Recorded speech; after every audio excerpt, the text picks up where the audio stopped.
저희 집은 사실은 마케팅을 본 적은 진짜 한 번도 거의 한 적이 없어요. 마케팅비 1년에 300이라면 12달 3,600을 써야 되잖아요. 저는 그 2년 매도 7천만 원이잖아요. 그 2억을 저는 마케팅비에 쓰지 말고 마파람 전체 매장의 매출이 약 45억 정도 되고요. 전체 4층 건물에 4억을 지어서 마파람을 21년째 운영 중에 있습니다. 반갑습니다. 부산에서 마파람이라는 해물찜 해물탕 전문점을 운영하고 있는 김영진입니다. 재료비 비중이 궁금하신 분들이 있더라고요. 저희 35%에 거의 40%에 육박해요. 재료비를 낮출 수 없는 상황이기도 하고 재료비가 오르고 있지만 고객님께 가성비 있는 해물찜을 제공하기 위해서 많은 노력들을 하고 있습니다. 그래서 여러분 원가가 높지만 시스템에 의해서 인건비를 줄인다든지 이런 노력들을 하면 많은 수익 구조를 조금 만들 수 있는 계기가 될 것 같습니다. 처음부터 이런 매출을 올린 건 절대 아닙니다. 2년 동안 월에 1,500 정도의 매출을 올렸었고요. 그리고 이전 후에는 2.5배 성장한 2억 5천 정도 재고 매출을 찍었습니다. 그래서 이런 전체 매출이 오른 이유는 구전 마케팅이 제일 크지 않을까라는 생각을 많이 하고요. 이 손님들이 찾아오고 재방문을 하고 왔을 때 만족도를 200% 올린 노력들을 하다 보니까 고객들에게 사랑받는 마파람이 되지 않았을까라는 생각을 해봅니다. 해물찜 어디서나 먹을 수 있잖아요. 마파람의 해물찜 특히 잘 팔리는 이유. 세 가지를 얘기하면요. 첫 번째 빅사이즈, 품질 유지인 것 같고요. 두 번째 맛, 그리고 이 계량화로 인하여 변화되지 않는 맛. 딱 이 세 가지로 저희 매장을 찾지 않을까. 옛날에 먹던 맛 그대로 20년 흘렀지만 거의 동일한 맛을 유지하니까 부모님이 자식을 데려오고 자식이 진짜 또 자식을 데려오는 이런 3대가 오는 그런 가족 외식 문화를 만들어지다 보니까 마파람의 음식이 빛나지 않을까 생각해 봅니다. 그래서 재방문을 무조건 드리는 게 핵심인 거고요. 재방문을 오도록 하려면 이 사람들이 와우 포인트에 있어야 된다는 거예요. 그냥 내가 다시 오고 싶은 가게가 아니라 누군가를 다시 모시고 오고 싶은 가게가 돼야 된다는 거예요. 200%의 재방문 의사가 있겠죠. 모든 게 저희는 계량화돼 있어요. 심지어 콩나물조차도 800g 저울로 잽니다. 양념 소스는 당연한 거고요. 그래서 이제 어떤 누군가가 하는 거에 따라서 콩나물 숨이 죽는다든지 배달이 가면 우리가 숨을 좀 죽거든요. 그런 차이로 인하여 양이 작아 보일지는 몰라도 100% 계량을 하기 때문에 어느 누가 해도 동일한 맛 품질을 유지하려고 노력하는 이 장면이 마파람의 제일 핵심 가치가 아닐까. 우리 사장님들이 상권이 안 좋은 곳에서는 장사가 안 된다고 하잖아요. 저는 ABC 상권이 있다면 A 상권이 우리 보통 시내 상권이고요. B 상권은 조금 시내지만 블록이 좀 떨어지는, C 상권은 완전 외진 곳, 사람들이 드문 곳 있죠. 근데 저는 C 상권은 가면 안 된다고 봅니다. 마케팅비가 너무 많이 들어요.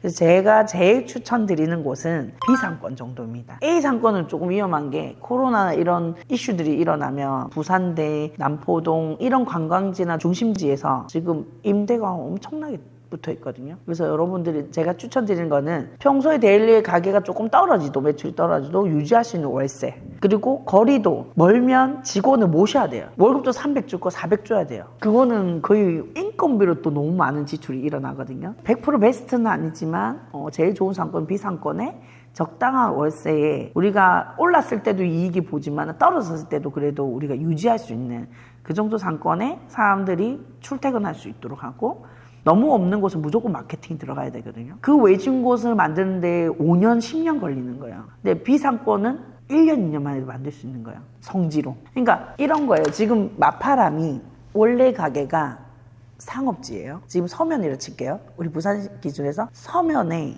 월세가 1,000만 원이에요. 근데 우리 지금 이 동네가 주거지예요. 예를 들어서 한 700만 원이라 칩시다. 그럼 300의 차이가 나죠. 근데 매출이 동일해. 어디 하는 게 이익일까요? 그러니까 그것처럼 얼만큼 투자했는데 인풋에 대비 어떤 효과가 있는 것까지 고민을 하시고 상권을 결정하라는 거야. 남들이 좋다 카드라 들어봤죠? 그 상권에 들어가시면 안 되고 투자 대비 얼마나 효과를 낼 수 있는가. 권리금은 꼭 필요하다면 투자하세요. 왜? 권리금 없다고 좋은 자리가 절대 아니에요. 권리금은 당장 일회성 가지만 얘가 100만 원 올리고 있을 바야 300만 원 올리면서 권리금은 1년 만에 다 뽑아요.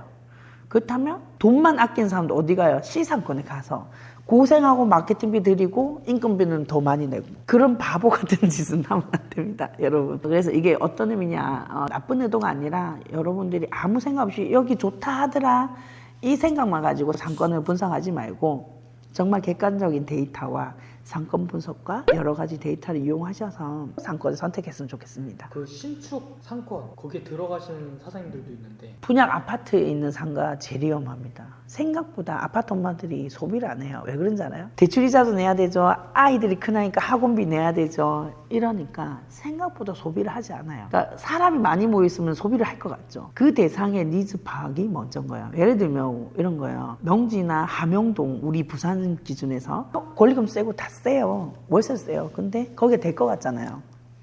해무지 우리 들어갔어요. 사실 함영동 작은 배달 매장을 해봤거든요. 우리가 본점 오픈 전에 신랑이 2년간 했었어요. 사실은 미안하지만 망했어요. 근데 왜 망했나? 제가 관여를 안 했었거든요. 생각보다 배달 매장만 해서 그런지는 모르겠는데 오프라인 매장이 없어서 그런지 매출 오르지도 않았고 결과적으로 비싸다고 인지가 된 거예요. 그러니까 그 동네가 싼 것만 먹는 동네가 아닌데도 그런 엄마들이 뭉쳐있는 동네 신도시예요. 나름 결과는 마이너스였어요. 그래서 여러분들이 새로 생기면 무조건 대박 날 것 같잖아요. 아니 절대. 특히 아파트 분양 상가 저는 비춥니다. 하나만 더 예를 들게요. 우리가 초급점을 갔어요. 근데 제가 오픈한 그 붙은 6개월치는 4천, 5천 찍었어요, 매출을. 근데 2천까지 떨어지면 저희는 마이너스거든요. 왜냐면 직원을 4명을 써야지 원활하게 돌아가거든요. 근데 어린이 대공원에 동물원이 있었어요. 유동인구는 얼마나 많아요? 많죠? 근데 어쩐지 알아요? 엄마들이 애들 데리고 놀러 왔자 힘들잖아. 김밥 싸들고 점심 대충 먹고 저녁은 집에 가서 먹는 거예요. 그러니까 유동인구는 많은데 실제로 소비가 안 일어난다는 거예요. 거기서 밥을 안 먹는다는 거예요. 그것처럼 사람이 많다고 무조건 들어가시면 안 되는 게 완전히 오산이에요. 오피스 상권이다. 유동인구 많죠? 근데 주말 어떻게 안 되잖아요. 그것처럼 이런 상권 분석을 하루 가가지고 상권 분석해가지고는 절대 안 된다. 요즘 식당 마케팅 대표님은 어떻게 보시나요? 신규 매장은 조금 해야 된다고 봅니다. 근데 기존 매장도 해야 되는데 뭐부터 해야 되나? 마케팅을 하기 전에 우리 인비 아카데미에서 가르쳐 줄 거지만 잠재의식을 공부하셔서 사명, 핵심 가치, 나아갈 방향, 비전, 미션 이런 것들이 큰 회사만 하는 게 아닙니다. 작은 매장도 이 회사가 가야 될 방향성을 정해놓고 그 다음에 마케팅을 하셔야 돼요. 주제어를 정해놓고 이 가게는 어떤 가게다 키워드를 정해놓고 하셔야 되는데 뭐 아구찜이 맛있어요 이런 리뷰는 뭐 당장 순간적인 해결은 될지 몰라도 장기적으로 가게 이미지를 크게 뭐 변화시키거나 하는 역할을 안 한다. 그래서 결론은 내부 마케팅을 먼저 하세요. 마케팅비 1년에 300이라면 12달 3,600을 써야 되잖아요. 저는 그 2년 매도 7천만 원이잖아요. 진짜 5년 하면 얼마예요? 거의 1억 5천 2억이거든요. 그 2억을 저는 마케팅비에 쓰지 말고 내부 마케팅을 하라는 거예요. 가성비와 가심비를 줘버리면 고객이 와우 포인트가 저절로 생기잖아요. 근데 다 대충 해놓고 이거는 아끼고 저것도 아끼고 어떻게 하냐. 마케팅 꼭 해야 된다니까. 기자단이나 이런 거 사용해서 하시거든요. 그게 어디로 가요? 마케팅비에 돈 1,000만씩 쓰고 있는 거예요. 1번은 뭐냐? 내부 마케팅과 대표님의 철학 먼저 만드시고 그 다음 두 번째 어떻게? 시그니처 메뉴를 만드시고 만유지를 하고 세트 메뉴도 만들고 등등등 고객이 왔을 때 만족도 있는 음식을 만드시고 그 다음에 스토리를 만드시고 나면 구전 마케팅 무조건 일어납니다. 저희 집은 사실은 마케팅을 본 적은 진짜 한 번도 거의 한 적이 없어요. 진짜 구전으로. 뭐 영수증 리뷰 정도? 매장 고객님한테 5,000원 상품권 주고 한 적이 있는데 지금은 안 해요. 그 정도로 마케팅비를 거의 써본 적이 없어요. 대신에 이 매장 안에 어떻게 엄청나게 투자했죠. 1년치 마케팅비를 내부에 넣었어요. 이건 안 날아가잖아요. 날아가지 않잖아요. 확신만 좀 있으시다면 가능하다면 조금 땡겨서라도 내부에 투자하세요. 고객의 경험을 제공하는 게 핵심이고 그다가 막까지 있으면 최고겠죠. 근데 인테리어가 예쁜 거는 1년이에요. 우리 카페 봤죠? 여기 옆집 생기면 어떻게 돼요? 옆집으로 가. 더 좋으니까. 그러니까 보여진 껍질을 예쁘게 꾸미라는 뜻이 아니라 스토리며 이 음식의 본질을 유지하고 환경까지 깨끗하고 멋지면 금상첨화잖아요. 그 작업을 먼저 하시고 그러면 매장 손님 일단 옵니다. 그리고 유지하다가 다음 단계를 가세요.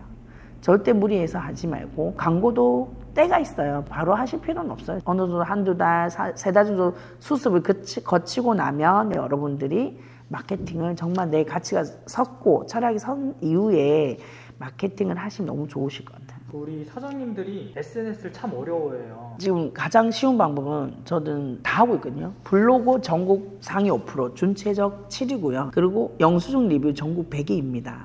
이걸 10년째 저는 하고 있어요. 순수하게. 트래픽도 쏘지 않고 광고도 하지 않았어요. 이 아이디로. 근데 그렇게 만들어줬고 인스타는 거의 4천 가까이 팔로워가 있고요.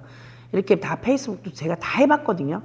근데 지금 여러분들이 대표로서 할 수 있는 거는 퍼스널 브랜딩을 이용한 맡길 때는 광고를 맡기시더라도 그냥 꾸준하게 하루에 2번 정도 힘드시면 한 번만 하고 미리 예약도 가능하거든요. 근데 한 가지를 하시면요 인스타, 페이스북 전부 다 올릴 수 있어요. 글은 조금 바꾸세요. 똑같은 글자를 하지 말고 스레드 형태에 맞는 글 형태로 바꾸시고요.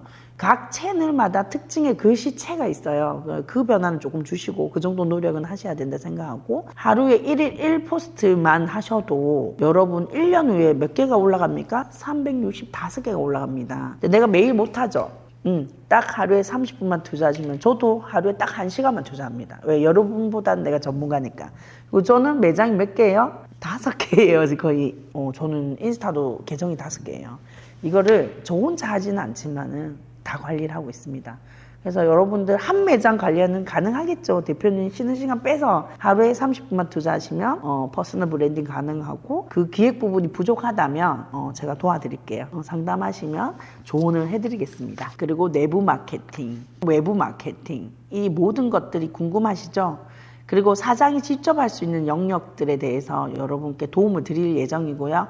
그리고 전문가의 도움이 필요하다면 레버리지죠. 레버리지를 하셔서 전문가의 협업 단체를 이용하세요. 여러분들이 선택과 집중을 하시려면 외부 인력을 이용하셔야 돼요. 그게 능력이고 필요한 시점입니다. 이런 모든 것들이 궁금하시다면 댓글 남겨주시면 도움 드리도록 하겠습니다. 감사합니다.